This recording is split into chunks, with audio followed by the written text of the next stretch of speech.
അപ്പോൾ ഗൈസ് നമുക്കൊരു fairy house ഉണ്ടാക്കാം. Let's go. അപ്പോൾ നമ്മൾ ഈ ഫെയറി ഹൗസ് ഓൾറെഡി ഉണ്ടാക്കിയിട്ടുണ്ട്. അപ്പോൾ അതിൻ്റെ തറയാണ് ഇനി ഉണ്ടാക്കേണ്ടത്. അപ്പോൾ തറയ്ക്ക് വേണ്ടി കാർഡ്ബോർഡ് പീസൊക്കെ വെട്ടി എടുത്തിട്ടുണ്ട്. നമ്മൾ ഇതിൻ്റെ ട്രിട്ടോ ഞാൻ ഇടാൻ മറന്നുപോയി. അപ്പോൾ കാർഡ്ബോർഡ് പീസ് ഇത്തിരി കൂടി വലുതെടുത്തിട്ടുണ്ട്, കാരണം തികയാത്തതുകൊണ്ട്. എന്നിട്ട് അതൊന്ന് ഷേപ്പ് ആക്കണം. പിന്നെ അതിൻ്റെ വെറുതെ തറ വെച്ചിട്ട് രസമില്ലാത്തതുകൊണ്ട് ഗ്രാസ് ഉണ്ടാക്കട്ടെ.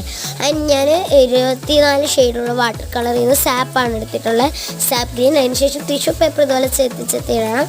എന്നിട്ട് അതിന് മേലെ പശ ചേർത്തിട്ട് കളർ ചേർക്കാനും ചെയ്യേണ്ടത്. ഞാൻ കുറച്ച് സ്പീഡിന് പറയുകയാണ്, ഇതിനകത്ത് സ്ലോ ആയിട്ടാണ് ചെയ്യുന്നത്.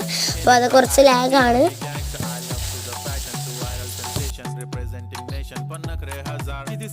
അങ്ങനെ ഗ്രാസ് സെറ്റായിട്ടുണ്ട്. ഇനി നടുക്കൊരു ഡോറിന് നേരെ നടുക്കൊരു വേ സെറ്റാക്കിയിട്ട് രണ്ടറ്റത്തായിട്ട് ഒട്ടിക്കണം. പൊട്ടിച്ചിട്ട് കാണിച്ചു തരാം. എന്നിട്ട് കുറേ ദിവസത്തിന് ശേഷം ഉണങ്ങാൻ വെച്ചപ്പോൾ ഇതാണ് അവസ്ഥ. So wait for part 2.